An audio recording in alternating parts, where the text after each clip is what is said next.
Let's talk about banned video games. You may have seen in the news this past week that a new horror indie game called Horses was banned from being sold on Steam and Epic Games. And both Valve and Epic gave very opaque reasons as to why they weren't going to distribute this game on their storefronts, but they cited explicit and unsettling and disturbing imagery. And so my first question when I was reading up on Horses was like, what is actually in this game that is so explicit that these companies would not be willing to sell this game on their storefronts? And after reading several reviews for the game, it doesn't seem like there's anything explicit that anyone can pin down as to why this game would get banned compared to any other game. There's some pretty charged topics in the game that I won't discuss here. You can go look them up for yourself, but there's a lot of parallels, I think, to the movie Midsummer by Ari Aster, if you've ever seen that. I think there's a theme here of like the normalization of violence in everyday life. And the reason I think this is so interesting is because it comes right off the coattails of the Collective Shout movement. Collective Shout being an Australian-based nonprofit that was really pushing for censorship of video games by pressuring payment distributors like PayPal to not process transactions for explicit content. And so what that means in layman's terms is that companies like PayPal would be able to decide what kind of media you consume because they wouldn't process any payments through stores like Steam or Epic Games or Xbox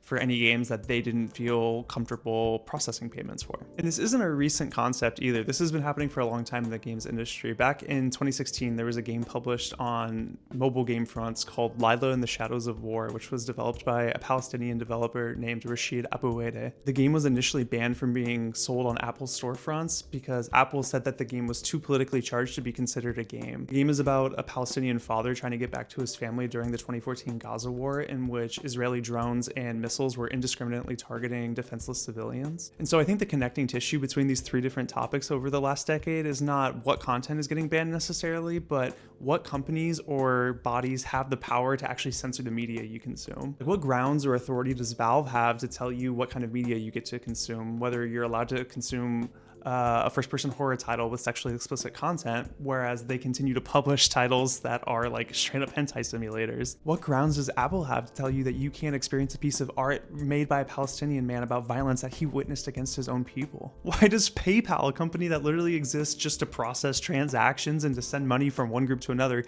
get to decide the media you get to consume? And what I think this really just boils down to is risk aversion for these companies. Like, they are so scared of any sort of damage to their PR that they ultimately end up doing more damage to themselves by censoring these media that they view as charged, rather than just allowing it to be published and deciding not to be the arbiters of what media we get to consume. And I think it goes to show how fickle censorship really is, because what companies may not consider charged today may be very different tomorrow. And more than anything, we need artists to be able to tell their stories how they want to tell them without corporate interference.